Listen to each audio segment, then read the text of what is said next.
Hi there, this is Elise Benin, your marketing mentor. And this is the podcast for you if and only if you are ready to leave the feast or famine syndrome behind, and I mean for good.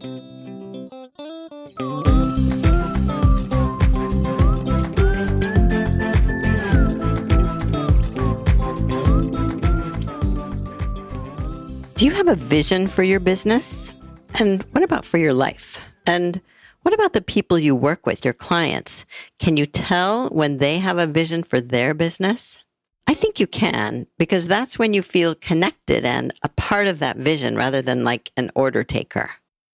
And you probably also feel empowered to make suggestions, to share ideas, to be part of the team, even when you're officially independent. Having a vision is one aspect of leadership and just one of the many aspects of leadership that I talked about with Jennifer Barrett, who is the author of Think Like a Breadwinner, former freelance writer and financial journalist, and now head of content at Fidelity Investments. So listen and learn.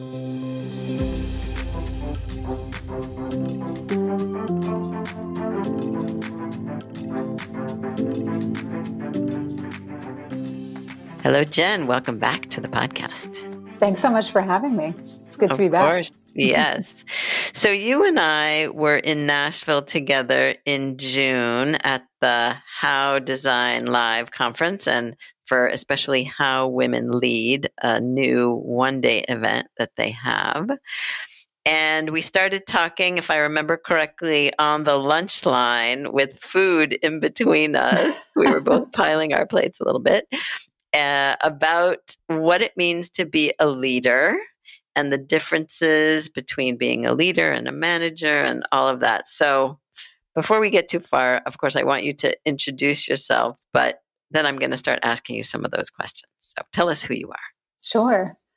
I'm Jennifer Barrett. I'm the head of content at Fidelity Investments. And I think we actually met before I took this role. Yes. And after I had written a book called Think Like a Breadwinner, which is a wealth building manifesto for women who want to earn more and worry less, and who doesn't. So I think that's actually how we initially met when I was working at Acorns, the startup, as the chief education officer. So a lot of change in the last few years. Sounds like it. And we've done a couple podcasts already on the topics of the book, how to think like a breadwinner and what that means. And so I think we can connect this idea to, maybe how to think like a leader or how to evolve into a leader. But, maybe the first question is, what exactly is a leader and how is it different from being a manager? Or even someone recently said to me, I'm the creative director. Does that mean I'm a leader? So how do you think about this? I think that's an interesting question you posed there at the end, because I do think there's a lot of overlap.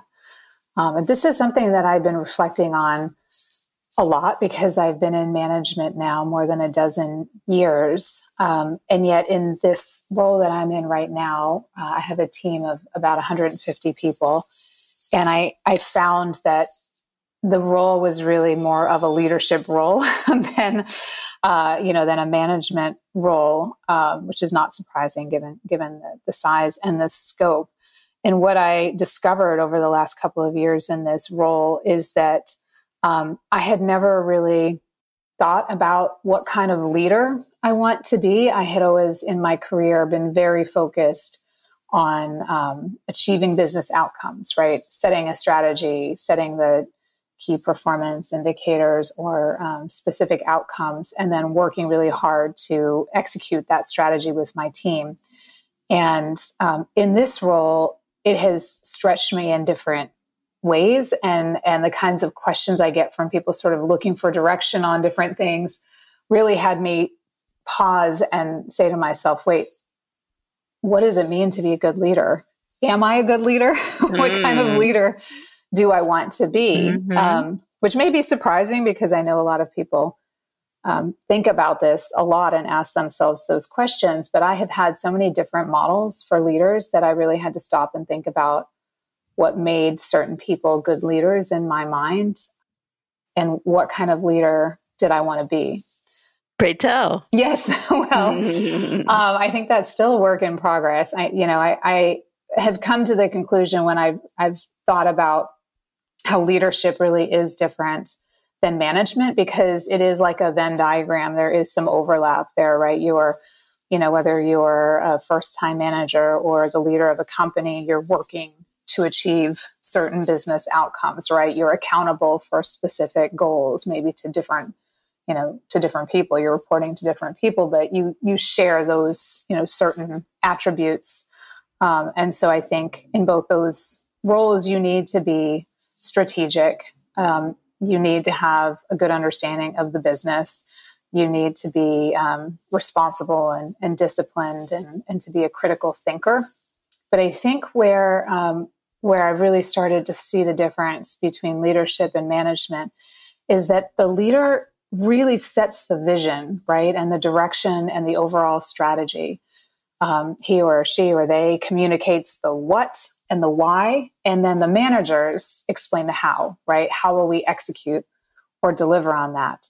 And so leadership is really centered around a vision to create change, right? To have impact, and then to inspire and organize and rally the team around that vision and give them a sense of purpose so that they are driven to move in that direction and achieve that outcome. And I think that's where you differ a little bit from management, because managers are really set out to achieve those organizational goals, and that's through implementing processes and deliverables and milestones and all those things. And it really, to be a good manager, you need to be able to inspire people as well and get them to rally around those goals. But I think it's sort of the weighted importance of some of these attributes shifts for leadership, because with leadership, you're really inspiring other people. You are empowering them. You are enabling them to help bring this whole vision forward.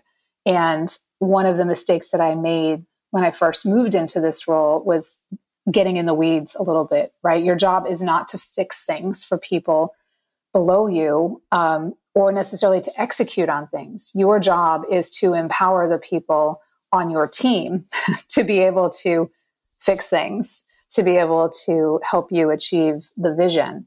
And so everything that you are working toward centers around this vision and your ability to bring this team along with you and help them to grow, along the way, grow and develop.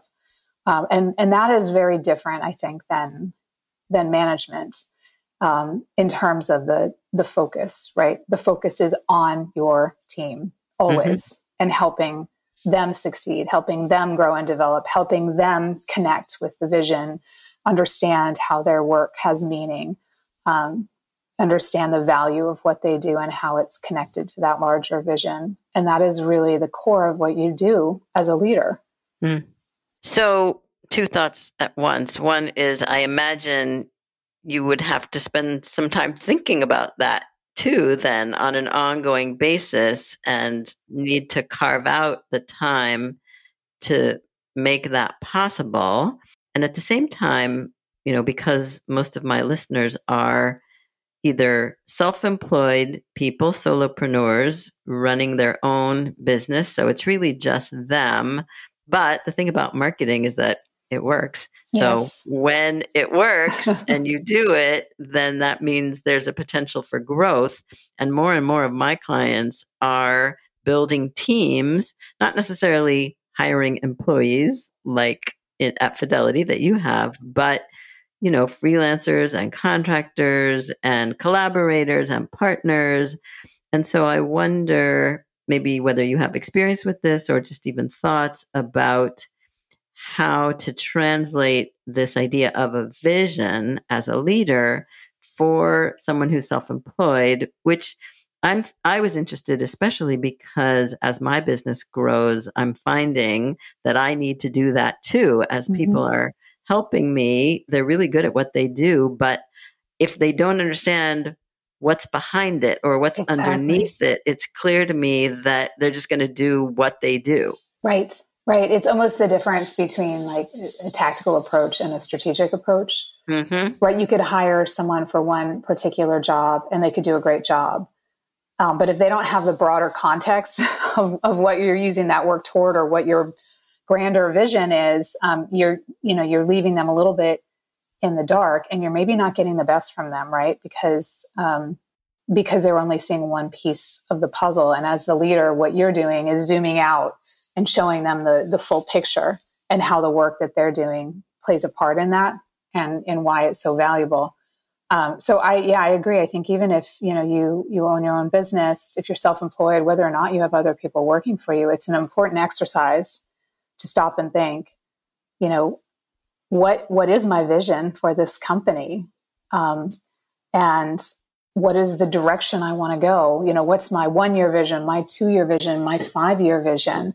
And then backing into that with, what is the strategy I need to get there, and who do I need to bring along with me? Because maybe the first year you can do it on your own, right? But then very quickly you're going to want to bring other people in, right? I would assume most people who are starting their own business have ambitions to grow and scale it to some degree. And so that really is part of the process, is one, being able to articulate the vision for yourself and your overall strategy. And then two, being able to not just articulate your vision and strategy to other people, but enroll them in it, which is really the key distinction there, right? Is that it has to be articulated clearly and passionately and authentically enough that other people want to be a part of that, right? And want to help you move it forward. And that's when you really see the magic, because that's when people will kind of push past the, okay, I'll get this done for her. Oh, okay, I think I could do this one thing just to, they'll look very tactically and say, okay, I can finish this in this amount of time. Here you go.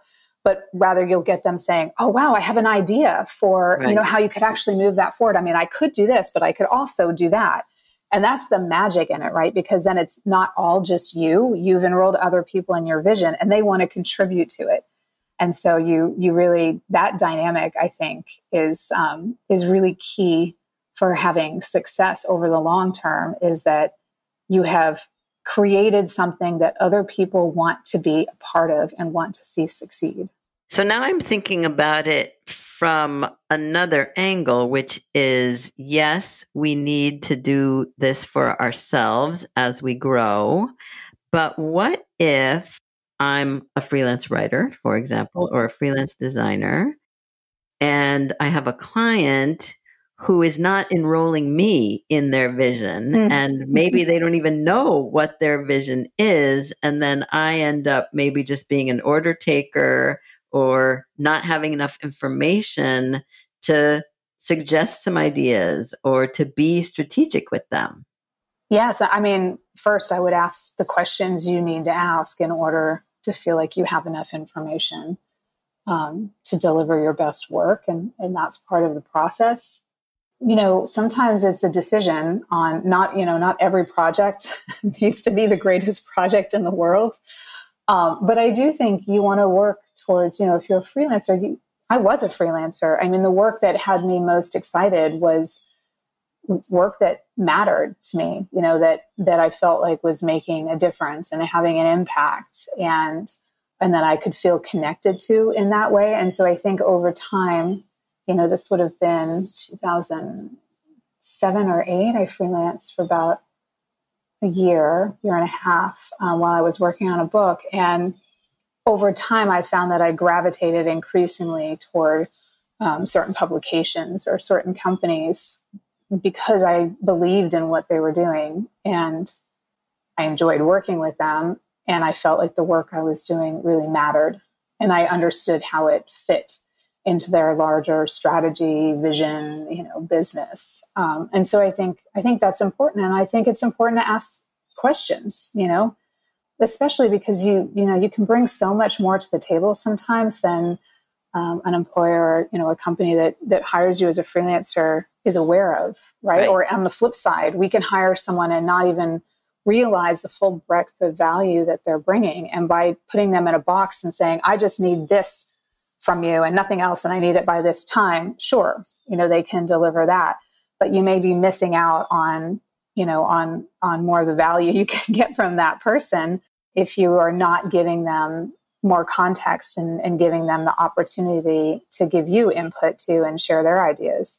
And I think that goes both ways. As a freelancer, you want to look for those opportunities where you can have more input and build those longer term relationships and have more influence.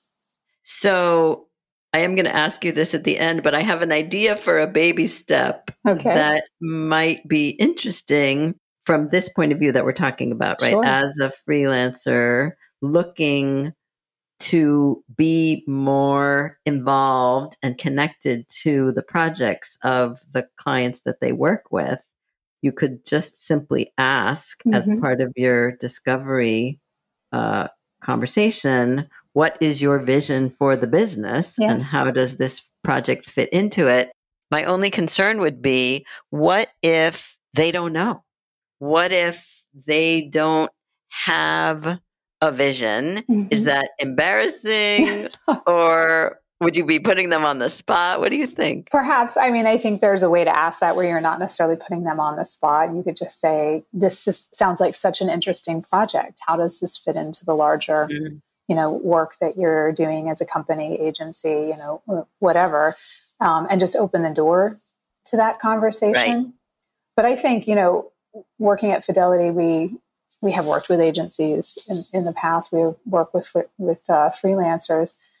We're usually pretty clear on the brief, right? Like we're pretty clear on the problem we're solving for that work, why it's important, how it's connected to larger efforts and all that. I mean, Fidelity is probably a little more organized than some companies, but I think, before you want to assign work to someone, you should be pretty clear on why that work's important, how it fits into the broader strategy or the broader vision that you have. And if you start prodding a little bit and it doesn't sound like they know that, that could be a little bit of a red flag there too on whether you want to continue to work with them for the long term. Exactly. I love that. So then going back to what it takes to be a leader and what the qualities are, and maybe even the difference between how men and women lead, what has your experience been? I have had the great fortune to be exposed to several female leaders throughout my career. And I actually didn't realize how unusual that was until I was in management myself. But, some of my earliest bosses were women and were sponsors for me. And I'm very grateful. So when I first was confronted with stories from other women about how competitive it was and how they didn't have anyone supporting them, that hadn't necessarily been my experience. But I think I was an anomaly, to be honest, in journalism, just because I happened to have female bosses in whatever departments I was in, or, when I worked at Newsweek and other companies at Hearst, I had a male boss, but I worked with 4 editors in chief. I was the GM over the digital side, and they were all women. So I've had the opportunity to see a lot of different female leaders. And wow, at Fidelity, I work for a CMO who's a woman. The president of our division, her boss is a woman, and our CEO is a woman. So so it's been really interesting, and I pay much closer attention to it now than I used to. But I will also say that I have had also those stereotypical male bosses in my life, or at least been exposed to them. So I have gotten a taste of that in my career as well. And I think through that experience, I would say, I don't know that we're innately different in our leadership styles, but I do think that our environment and the cultural conditioning that we get influences how we lead. So what I have observed is that there is a sense of confidence that a lot of male leaders possess. And I should say white male leaders, because that has been what I've been exposed to. And actually, let me just ask you a question there. You said a certain sense of confidence they possess. Is it possessing or demonstrating? Because I think there's a difference. I think there's a difference too. And I think it's more than demonstrating. I think that, they've been sort of culturally conditioned in a lot of ways to show up with that kind of confidence. So I do think that that's a part of it. But I also think that there's more of a level of comfort that I have observed in that leadership role, which I think comes from an underlying assumption or belief that they were sort of destined for this path. And I say that because throughout my career, I have seen that male pipeline in motion where male leaders and what I've seen is really white male leaders identifying younger male employees that they thought had potential and then grooming them for leadership so that by the time they moved into those roles, they were very comfortable in them and they felt they deserved to be there. And I think that is a little bit different. I've been very fortunate. I've had male bosses who've been incredibly supportive and, have helped me throughout my career too. So I haven't had the experience that I know some women have where they feel like they just can't get a leg up sometimes and get that support. But I do think we're newer to the table and we have often had to fight to be heard, to be taken seriously, to demonstrate our professional dedication, certainly if we had children, and to prove that we deserve to be there, or at least we perceive that we have had to prove that. Because we are so often still the onlys in leadership. And so I think that will affect the way that we show up, certainly early on in our roles. I see that more in women, this kind of sense still that we need to prove ourselves. And again, this is, a real generalization. The other thing that I've observed though in my career is I did see when I was younger, there were so few women in leadership. I mean, I really was an anomaly in that I had, female editors and bosses. But if you looked at the senior leadership, there was very rarely a woman at that table. And I do think that there was this kind of scarcity mindset that was perpetuated within these workplaces, that there's only one seat at the table for a woman and you have to fight for it, right? And no, what I learned and what I've seen and really what has given me so much hope over the last decade is that women are coming together to fight to get more seats at the table together, right? And you are much more effective working together than competing against each other. And I've seen so many female leaders now who are really working to open up that pipeline and help other women. And I'm part of a lot of networking groups and just the generosity, just with advice and guidance and really everything is, I think that's a little different than what I've seen in networking groups where it's men and women. It's really the sense of like, a rising tide lifts all boats and that we have a responsibility to be a part of that. And I've really observed that in the last few years. So I think that's really heartening. We still have a ways to go, I think, in terms of, achieving gender parity. If you look at the Fortune 500, I can't remember what the percentage is, but it's in the single digits. And certainly if you look at people of color, it's also a kind of abysmally small number when you think of the demographics of our country. So we still have a little ways to go there, but been heartened by some of the trends I've seen in recent years. Yeah. And again, I have too many thoughts all at once. I mean, one thought is just about leading. There's so many, you could talk very broadly about what it means to lead, even not without this idea of being a leader, because when we talk about our lives, leading our lives, do we lead our lives in a way that is active or passive? Whether you're a man or a woman, I see both genders doing this. Yeah. So I'm curious if you have a thought about just leading one's life. You mean leading, showing up as a leader in the way that you live? Yeah. Yeah. I mean, I think that there are a lot of pieces to being a successful leader in the workplace or wherever. If you're a thought leader, to be an author and be a thought leader, and that's a form of leadership too. But there are a lot of those attributes or kind of the functions of being a leader in an organization that you can take into your own life too. Like you want to have a vision for your own life, right? Yeah, you want to know where you're going. You want to feel really good about it.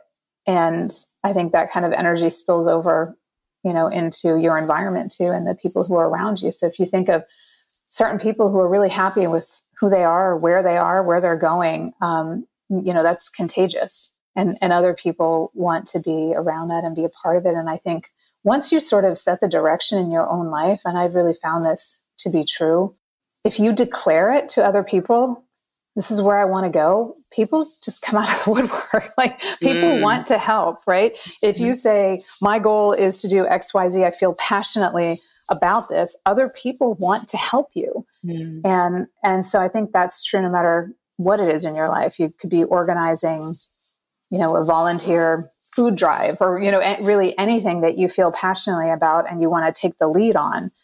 You can get other people excited about it too. Or even like your vision for your life. I think about, this might feel like a silly example, but I had a real vision for where I wanted us to live as a family. And I sat down and wrote it out. I wrote out a literal checklist of everything I was looking for in the next place we lived. And it was very specific. It was location wise where I wanted to be within, no joke, a 6-block radius. It was a place with a lot of light, the space to have guests come over, which in New York is not a given. A dedicated nook or space for my office, out, a balcony, a roof deck, all of these things. I just threw it all out on a piece of paper and kind of declared, this is what I want. And we're living in it now. And I'm not saying that just by declaring it, you make it happen. It's not like, The Secret, you imagine something and boom, The Secret, there it is. I think there's more to it, but it's really hard to achieve something if you actually don't have a vision for what it is. You have to know what you want, right? In order to recognize it when it appears, or to get other people to help you achieve it. Yeah. So that seems like a good place to put the bookmark here, because I'm sure there will be more conversations, but, and it almost sounds like you just gave it, but I'll ask you the formal, what is the baby step then to move in that direction? I think, based on the conversation we have, it really is giving yourself the space and the time to think about what it is that you want for your life, or what it is that you want in whatever position you're in for the company you work for or the company you own for your life, like creating that vision of where you want to go and where you want to bring your team, if you have one, in a year and 2 years and 3 years, what that looks like, and getting really clear on it. So viscerally, like enough that you feel connected to that outcome. And you don't need to know exactly what it is. It's more sometimes like you might describe the impact that you want to have, right? Like I think about Fidelity. I think that I'm not alone at the company feeling this way. We want to close the financial literacy gap for the next generation of investors. That's a vision, right? That to have that kind of impact would be incredible, right? So if you start there and you say, well, so what do we need to do in order to get to that point, and you start to back into it? You might not know exactly how you're going to get there, but you want to be able to clearly articulate what that end goal is in order to rally other people around that. And then you'll start to put the pieces in place, the steps in place to get there. And I would imagine as the head of content, you're in a good position to be able to do that too. We're not there yet, but we're working on it. That's awesome. All right. Well, thank you so much, Jen. This has been really thought-provoking. And I have a feeling I'm going to use this for one of my next retreats, because it's exactly what I want to help facilitate for other people, which is part of my vision for my business also, which I've been working on. So, I love that.